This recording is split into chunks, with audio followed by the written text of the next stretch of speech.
వైభీకంగా నిర్వహించడం జరుగుతుంది. దానికి భక్తులు ఎవరైనా చేసుకోదలిచిన వాళ్ళు ఉంటే కనుక ₹101 అంటే 100 మీద రూపాయి తీసుకొని వచ్చి టికెట్ కౌంటర్ నందు, దేవాలయం నందు టికెట్ కౌంటర్ నందు మీ యొక్క గోత్రనామాలు ఇచ్చి ₹101 ఇచ్చి రిసీట్ తీసుకొని వెళ్ళగలరు. ఆ యొక్క గోత్రనామాలతోటి మేము విశేషంగా కుంకుమార్చన చేయడం జరుగుతుంది. ఎవరైనా కూర్చొని చేసుకోదలిచిన వాళ్ళు ఎవరైనా ఉంటే కూడా వచ్చి కూర్చొని చేసుకోవచ్చు. చాలా విశేషమైన కార్యక్రమం అది. లలితా సహస్రనామాలు అంటే అమ్మవారికి మహామంత్రాలు.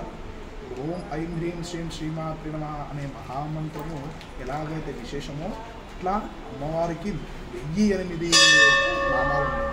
కాబట్టి ఆ యొక్క లలితా సహస్రనామ కుంకుమార్చనలో పాల్గొని విశేష ప్రసాదం అమ్మవారి నుంచి స్వీకరించగలరు. అలాగే 5వ శుక్రవారము మనం 4వ శుక్రవారం గురించి మాట్లాడుతున్నాం. 5వ శుక్రవారం వచ్చేసి చతుర్దశి అంటే అమావాస్య ముందర వచ్చే చతుర్దశి చాలా విశేషం. అమ్మవారికి ఏది అనుకుంటే అది జరుగుతాయి. దారిద్ర్యనాశనం కావాలంటే దారిద్ర్యనాశనం అవుతుంది. అలాగే మనం మంచి కోరితే మంచి అవుతుంది, చెడు కోరితే చెడు అవుతుంది. అది మనం ఎప్పుడూ మనుషులం కాబట్టి మనం ఎప్పుడూ మంచి కోరుతాం. కాబట్టి చాలా విశేషంగా ఆ రోజు చతుర్దశి నాడు